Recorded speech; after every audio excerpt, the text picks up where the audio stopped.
ang Malolos Clark Railway Project, ang ikalawang phases ng NSCR or mas kilala sa tawagan North-South Commuter Railway. Magmula ito sa Malolos at magtatapos naman sa Clark International Airport. Ang proyekto na ito ay elevated precast viaducts at madadaanan nito ang magagandang tanawin at swamp areas sa Minalin hanggang Santo Tomas, Pampanga. Ang NSCR Phase 2 ay hawak ng 4 na magkakaibang kontraktor. Pinangungunahan ito ng Hyundai Megawide Dongha Joint Venture under CPN01 na magsisimula sa Malolos hanggang Minalin. At ang pangalawa naman ay ang Acciona Daylim Joint Venture na sa ilalim ng CPN02. Mula naman ito sa Minalin hanggang sa Sindalan, San Fernando. At ang pangatlo naman ay ang Italian Thai Joint Venture under ito sa CPN03 na mula din dito sa San Fernando hanggang Mabalacat area na siya sa Clark area. Ang pinakahuli naman ay ang Acciona EEI Joint Venture. Under naman ito na CPN04 na mula naman ito sa ibang bahagi ng Clark hanggang sa Clark International Airport. Ang Phase 2 ay may habang 53 kilometers. Mayroon itong 6 na istasyon. Ang pinakauna dito ay ang Kalumpit Station, Apalit, San Fernando, Angeles, Clark, at ang Clark International Airport. Ang Apalit Station ang natatanging 2 rail tracks lamang. At ang lahat ng natira sa sinabi ko, ito ay 3 viaducts. At lahat naman ng istasyon dito ay puro steel structures.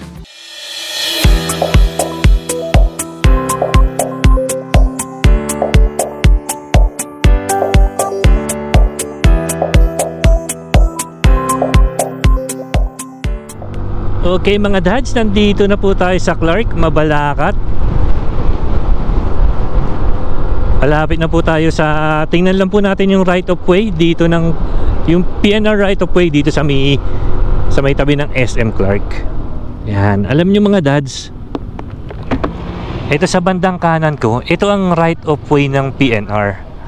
Ayan o, tingnan, dyan mismo maglalagay. At kung di ako nagkakamali mga dads, dito maglalagay ng balance cantilever bridge dito sa parte na ito.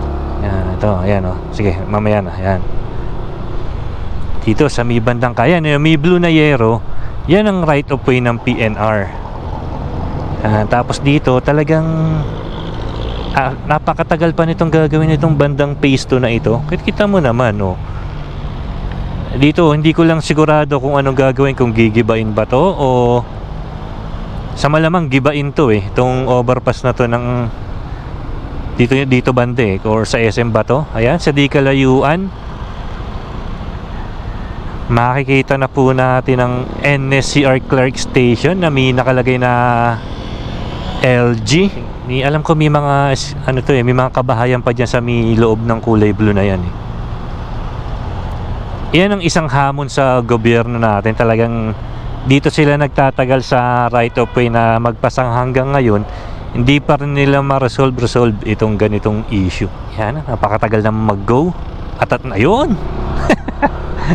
Yan, dito sa bandang kanan po natin, ito ang PNR right of way dito sa Clark. Yan, mula dyan, yan, nilagyan na ng bakod Ibig sabihin, hindi ko alam kung ano na lang yung meron sa loob. Hindi kasi natin tanaw.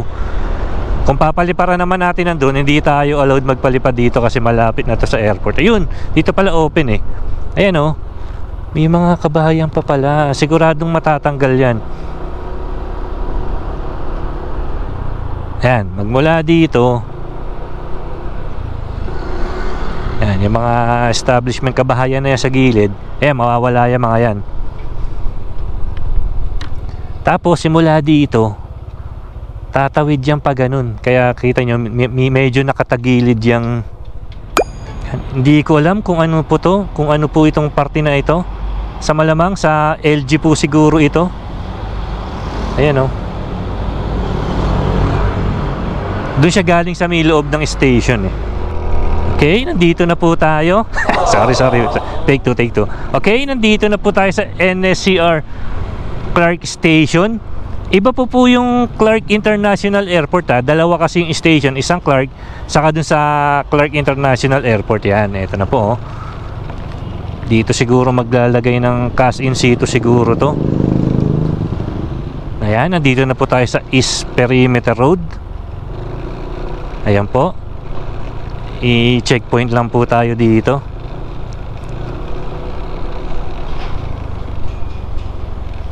Yan, eto na po. Eto na po ang NSCR Clark Station. Ito po yung LG.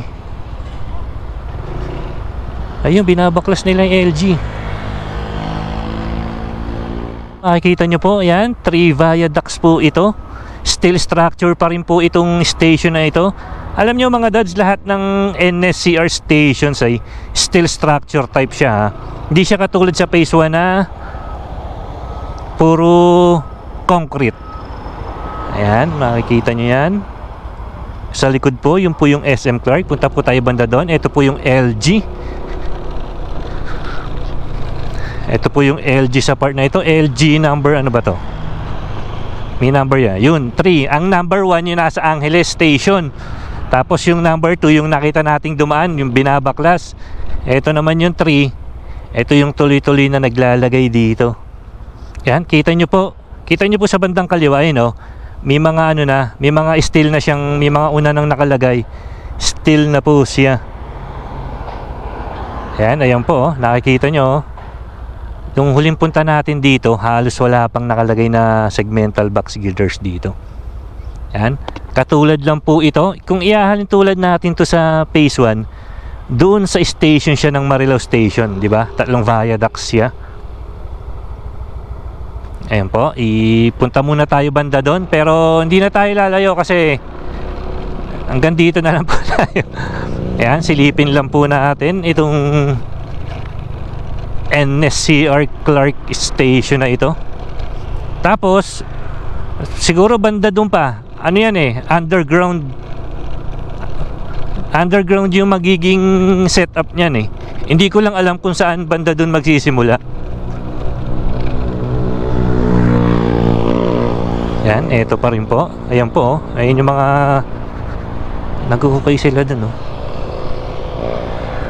Ito naman po, ayan pa yung mga itatayo.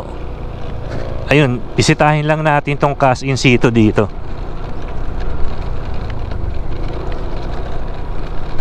Aray. Yan, ito po yung cash in situ. Hindi pa. Baka maumpisa na yan kasi halos tapos na eh, oh.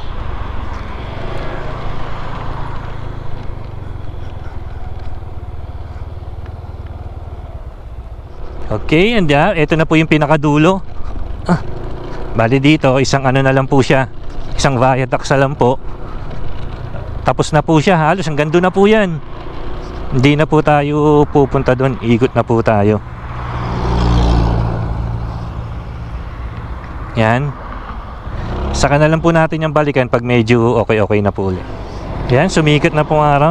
Okay mga dads, ito po yung cash in situ dito sa parte ng NSCR Clark Station. Kasi magiging 3 viaduct siya, kaya meron siyang cash in situ. Sa di kalayuan, makikita natin yung LG number 3. Okay mga dads, andito po tayo sa kabilang side. Di ko alam kung allowed tayo na pumunta dito. Pero ayan po, ito po yung station, oh. Ayan, oh, naging 3 viaducts na po siya. Rico. Ito na po yung cash in situ, naging 3 na po siya, dire-diretso na po, halos tapos na siya dito. Doon na lang sa may bandang unahan ang kulang. Etong LG, kaya naka-standby pa siya dyan. Meron kasing isang kulang pang poste doon banda sa unahan, kaya naka-standby muna siya, inaantay matapos, saka lalagyan uli ng mga segmental box girders. Ayan, sulyapan lang po natin uli ang NSCR Clark Station. Wag na wag po kayo magsasawa kung paulit-ulit yung sinasabi ko. Etong mga nandito hindi na maapektuhan yan.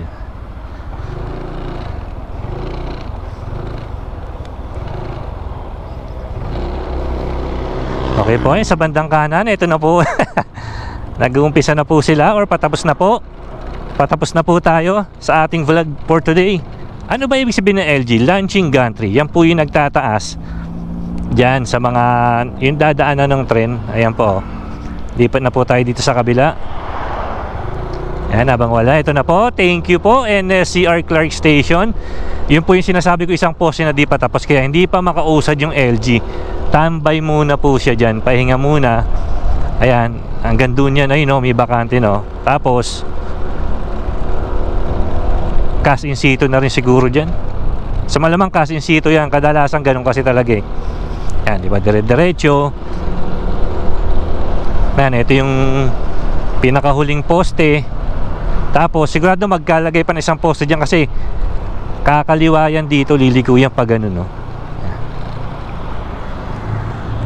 Yan, tatawid dyan dito. Ito yung maapektuhan siguro to, basta dito yan. Sa kaliwa natin yung right of way. Tapos yan, dire-diretso yan. Yan, sa may kaliwa oh. Yan talaga yung nagpapatagal dito eh. Okay, sa may bandang kaliwa po. Basta nakakita ko yun ng blue na yero na ganyan, PNR yan, sa NSCR. Yan, right of way. Tapos ayun, tamo, tatamaan yung overpass. Yan. Tapos kung makikita nyo sa di kalayuan, may mga ano po, yung may mga building, ayun no. Kasi sa gilid nun, doon dadaan yung tren, PNR right of way. Paano kaya mangyayari doon? Kung makikita nyo, nasan ba? Yan, yan o. Yung building na yan, establishment na yan, doon sa gilid nun dadaan ng, or doon yung right of way nitong PNR. Hintayin na lang tayo kung paano magiging setup or paano magiging, or ano mangyayari, kung gigibain ba yan or maluwag naman siguro yung gilid. Yan, abangan po natin yan. Alam nyo kaya nagtatagal yan eh, dahil yan sa right of way. Init, tagal-tagal. Dapat may silungan dito mga rider eh. Okay mga dads, habang nag-aantay tayo ng go sa mga bago lang po sa channel ko or napadaan or kaya naman lumabas sa home screen ng YouTube nyo, makikisuyo naman ako sa inyo. Makikisuyo naman ako sa inyo na pakiclick naman ang subscribe button dyan sa may bandang ibaba. Sabayan nyo na rin ng notification bell para maging updated ka pa sa mga susunod nating palipad. Or kung siguro kung nasiyahan kayo, nag-enjoy kayo sa panonood, pakiclick na rin ang like button. Sobrang laking tulong na po niyan para sa aming maliliit na nagbablog. Okay, go na po. Go na po. Yun yung sinasabi ko, yung di ba LV Stra sa likod nun. Ito, yan yung PNR right of way. Hindi ko alam kung paano magiging setup niyan. Kaya yung sinasabi ni DOTR na last quarter ng 2027 or early part ng 2028, parang mukhang malabo. Ayoko man sabihin pero parang mukhang malabo talaga eh. Minapanood ako eh kay Ted Filon. Ang worst case scenario, ang pinaka worst case scenario nitong project na ito ay yung Valenzuela to Malolos, kasi yun talaga yung dire-diretso na eh, magkakadugtong na eh, or connected na lahat ng viaducts. Riles na lang yung inaantay dun, saka yung finishing ng mga stations.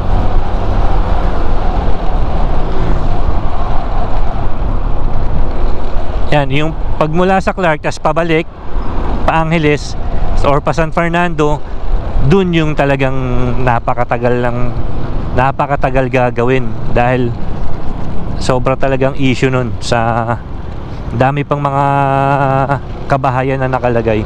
Di pa din ma-resolve.